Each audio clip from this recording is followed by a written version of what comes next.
അല്ലാണ്ട് നോക്കിയില്ല. അതൊരു പ്രധാനപ്പെട്ട വിഷയത്തിൽ 5 ഡോക്ടർമാരുണ്ടാവും, ഒരു ഡോക്ടർമാരുടെ അവിടെ ഉള്ളൂ.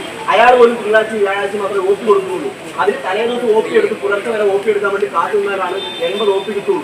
ഇത് വളരെ പ്രധാനപ്പെട്ട വിഷയമാണ്. DMO മാർച്ചാണ്,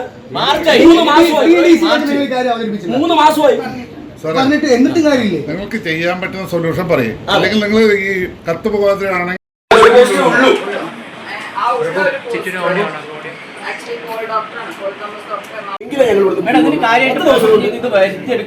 ഇങ്ങനത്തെ സംവിധാനങ്ങളിൽ ഇരുന്നുകൊണ്ട് സാധാരണക്കാരെ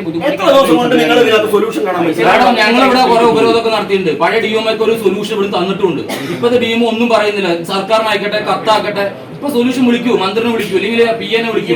ഇങ്ങനെ പ്രശ്നമുണ്ട് ഇവിടെ. ഈ കോൺഗ്രസ് വന്നിട്ടുണ്ട്, ഇതിന് പരിഹാരമാണ് സാധാരണപ്പെട്ട ആൾക്കാരെ. പാലക്കാട്ടിലെ സാധാരണ ജനങ്ങളെ മുഴുവൻ പ്രതിനിധീകരിച്ച് DMOക്ക് പ്രതിഷേധ ഹൃദയം കൈമാറുകയാണ്. ഈ സമരം ഞങ്ങൾ ഇവിടെ അവസാനിപ്പിക്കുകയല്ല. ഈ സമരത്തിന്റെ തുടർ നടപടികൾ ഫോളോ അപ്പ് വർക്ക് ഉണ്ടാവും. ആ സമരത്തിനകത്ത് ഞങ്ങൾ ഇങ്ങനെ സമാധാനപരമായിട്ടല്ല പ്രിയപ്പെട്ട DMO ഞങ്ങൾ സമരം ചെയ്യാൻ വരിക. ഈ പ്രശ്നത്തിന് അടിയന്തരമായി പരിഹാരം കാണണം. സ്വീകരിക്കാം.